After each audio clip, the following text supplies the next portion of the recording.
I think today this is really going to be a hot topic, but we'll see. Sim racing, I think, is in a genuinely good place right now. It has never been more capable or accessible, either that be in games, yes, I'm saying games, and with the hardware as well, because it's getting cheaper everywhere at every price point. There's always something for each commitment level, either that be software or hardware. But alongside all the progress that we've seen in the last decade or so, there's always been a problem that I don't think it's talked enough, and it is gatekeeping. After all, we are guilty of it to some degree. It's really about everything. It's about budgets, labels, and unspoken rules about what counts as real sim racing. There's really walls everywhere, very little curiosity inside our own gardens, and those walls, I think, hold the hobby back. But before going there, a big thank you to all the viewers, members, and subscribers. I'm trying to get 100,000 subscribers, and hopefully it is this year, and your help would be appreciated if you press like and subscribe. Thank you so much. A lot of sim racing gatekeeping actually starts with good intentions, but not all of it. People invest heavily money, their time and effort into a particular sim or hardware setup or brand. They learn their quirks, they defend their choices, and build communities around their shared experiences. This is not something that is new to sim racing, it's how hobbies and their subcultures appear. The problem starts when preferences hardens into identity, and identity turns into exclusion, and that exclusion is put forward in places and forums where people debate the hobby. And when that comes around, the discussions stop about what works well or what works well for a certain person that is in a certain type of context, and start being about what belongs in and what belongs out, what is sim racing, what is not sim racing. You see it immediately with the sim racing titles, because certain sims are framed as the only legitimate options for certain types of driving or whatever, while others are dismissed outright. If you race in the wrong place, your opinion carries less weight. Enjoyment becomes secondary to credibility or your own argument, and this happens constantly around platforms like iRacing or whatever other sim is on top right now, where deep investment of time and money creates strong loyalty, which is kinda normal, but also a tendency to shut down outside viewpoints and reasonable criticism rather than engage with them and see where it deals, see where it goes, maybe there's something there. I can give you a couple of personal experiences with this. For example, in a certain update for a certain title, the force feedback steering feel was completely detached. It disappeared at the center. I mentioned it in the video. I got shamed over it in a few discords, and then a respected pro driver concluded exactly the same thing that I've said, and then that point became actually reasonable to say. Or that wonderful time where mentioning that the quick play button wasn't a competitive multiplayer strategy got me a few threats and insults.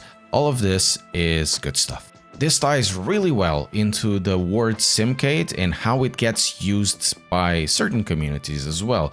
Because originally, Simcade was a useful term. It described games that balance realism with accessibility, where the physics were reasonably accurate but allowed the use of controllers, or weren't as anal about consequences at the edge of grip, whatever the realism edge of grip is at the point, because if we've seen it in the past, apparently ice means real realism. Somewhere along the way though, it stopped being descriptive and became dismissive, a shorthand to say, this doesn't count, this isn't real racing, this is a kid's game, my PP is bigger and better than your PP. It never really became about the shortcomings of Simcade titles, it became about separation between what is real and what is considered not real.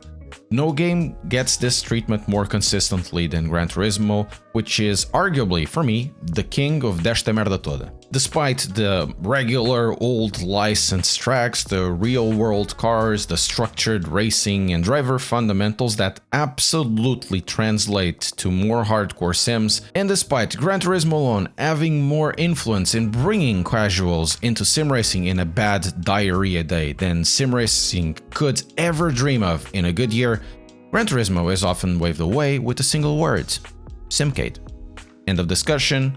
The label becomes a gate. It's really not an explanation.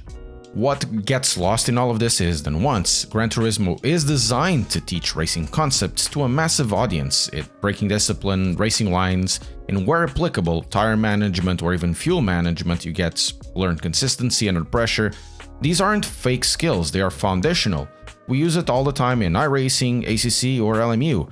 But for millions of players, Gran Turismo is the first contact point with motorsports at all.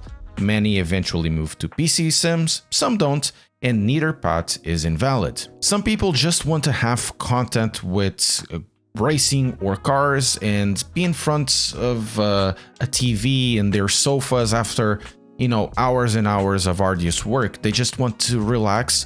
Gran Turismo allows for that. And sadly, a lot of sim racing titles don't understand this. A lot of sim racers do not understand this. Assetto Corsa Evo could have become this, but apparently we want another hot lapper sim. But anyways, accessibility, in my opinion, is not the enemy of realism. It's often the entry point to something a little bit bigger than itself. And once gatekeeping becomes normalized, it starts affecting the progress of our hobby. And games, of course, and yes, I'm going to say games, are just half of the picture because hardware gatekeeping is exactly just as bad. And you've heard the few of the discussions somewhere else. If you are not in this brand, you are not really feeling the car, or if your wheel is clamped to a desk, why bother approaching sim racing at all, or your Logitech G29 is a toy. None of these statements say anything about driving ability, racecraft, or even learning about the hobby. They're just status signals. What this does is turning tools into prerequisites about engaging sim racing and make entry-level gear feel like a moral failing instead of a starting point. And for newcomers, the message is clear: don't show up until you've paid enough money. And we shall never forget that the Logitech driver is the foundation of sim racing. Left and right, top and bottom. This exclusionary mindset doesn't elevate sim racing, it shrinks it and makes our hobby look that is populated by dumbasses. It also becomes difficult to offer reasonable and informed consumer advice if certain brands are elevated to godhood or whatever and status symbols.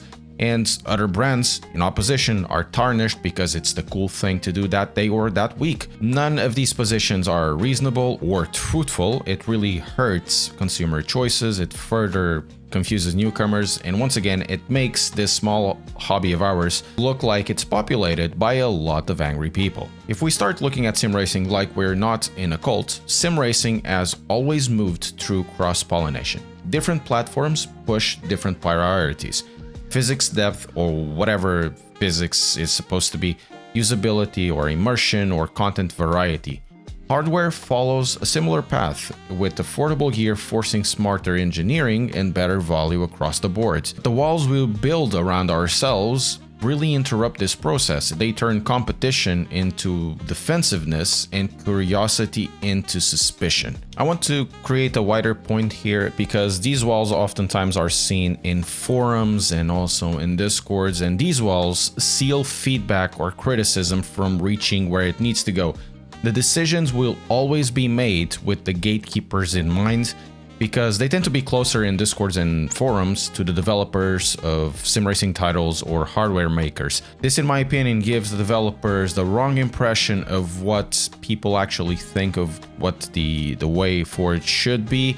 And once of what results of this system reaches the wild world, well, it's likely that the reaction to whatever resulted out of this is not what the gatekeepers were saying, and we already have a couple of examples of this. So over time, this really leads to a shift where experiences actually give way to identity, and instead of asking, do I enjoy this? Or does this help me drive better? Players start asking, what does this say about me? What sim you run? What wheel you own? How expensive your setup is? These become social signals or status signals instead of practical choices. Once that happens, all the experimentation starts dying because trying new things feels like betrayal to your peers. Admitting you enjoyed a different platform comes with disclaimers, and the hobby slowly narrows, not because technology stopped improving, but because the culture stopped being open. The irony of all of this is that sim racing depends on numbers, You need full grids, you need full active communities and shared knowledge, but gatekeeping not only fragments all of this, but also reduces the numbers because people looking into our hobby look at it and like we are a bunch of idiots, and sometimes we are. What we get are platforms that resist change, and after a certain while, they actually become stagnant. New players that come into it basically get discouraged, and veterans get entrenched.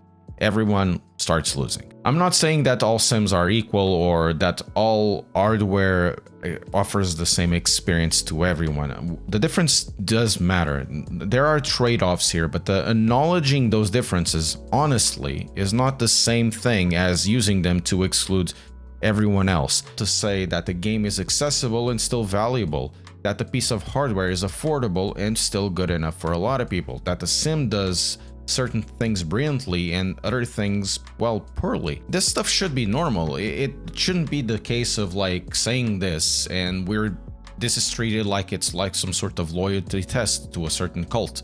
These walls actually don't preserve sim racing at all. They slow growth, it distort conversations, and keep new drivers from ever getting started. The future of sim racing isn't about one true sim or one correct wheelbase or one acceptable way to participate. It's about openness, about letting people enter where they can, progress how they want, and enjoy to drive what they will enjoy to drive in the first place. Sim racing isn't really defined for what it keeps out, it's defined for basically what we want to sim. If you want to sim GT3 racing, we sims GT3 racing, or Formula 1, or WEC, or, you know, driving shitboxes in Japanese road. Thank you for watching my TED Talk.